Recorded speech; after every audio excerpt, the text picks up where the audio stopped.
Christ' सिबियारि बयनिसिमबो गोजोननाय जाथों। दिनै जोङो खोनासंगोन जों सोरखौ गिनांगौ बे आयदाखौ। मानसिया गोबां गिनांगौफोर दङ, नाथाय गासै गिनाय मानिया मोननै रोखोमाव नुजायो। मोनसे देहायारि आरो गुबुन मोनसेया जिउआरि।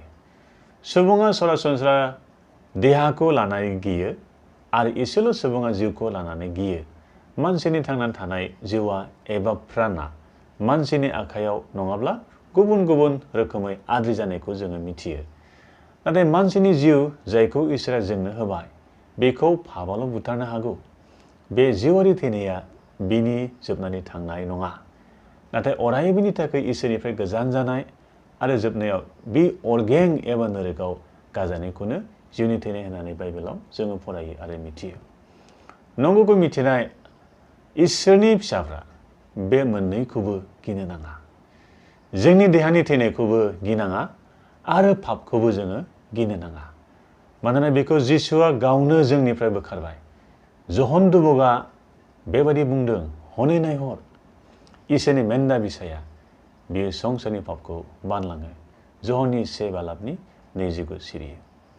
मानसिनि गोहो आरो बोलोआ बे बुहुमाव थांनानै थानाय समावल', नाथाय थैनायनि उनाव बिहा जेबो बोलो गैबावलिया। बे समावसो पापनि फिथाइया नुजागोन, बयबो बेखौ मिथिगोन आरो उनदाहा खालामगोन। बेनिखायनो जों साबधानै थानांगौ। गिनायजों सुफुंजानो नाङा आरो दैदेनजानोबो नाङा।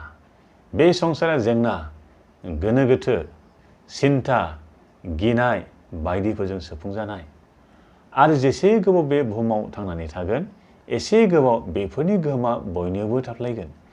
नाथाय जायफ्रा ख्रिस्ट'खौ गाव गावनि बिथि खालामना लागोन एबा बिनियाव आश्रय एबा रैखाथि लागोन, बिसोरहा मुंनिबो थाखाय गिनांगौआनो गैया। फोरबो जिसुआ बुंदों, मानसिनि प्राणखौल' सिथारनाय एबा आद्रि खालामनायखौ दागि, नाथाय जायहा मोदोम आरो जिउखौबो आद्रि खालामनो हागौ बेखौसो गिनांगौ होननानै फोरबोआ बुंदों। मानोना सोरगोआव आरो हायाव गासै बोलो आरो एक्टियारा बेनो होजाबाय। आथिखालाव बुहुमनाङै सोलिनाय भाइरास एबा गिख्रंथाव जाथायफोरखौ जोङो नुनो मोनो आरो जों बेखौ खोनाबाय थायो। बेफोरनि गोहोमानो गोबां सुबुंनियाव दिनैसिमबो दङ।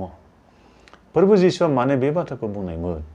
माथाय 10:28 सिरियाव दागि होननानै बुंनाय बाथ्राखौ गावनि चेलाफोरनि थाखाय बुंनाय जादोंमोन। मानोना जिसुआ बिसोरखौ गाहाम रादाबनि मावदिन्थि एबा डेमनस्ट्रेसननि थाखाय थोनहरनोसै समाव बुंनायमोन। मानसिखौ गिग्राहा मा जायो बेखौ बोसोन बिजाबनि 29:22 सिरियाव दिन्थिदों।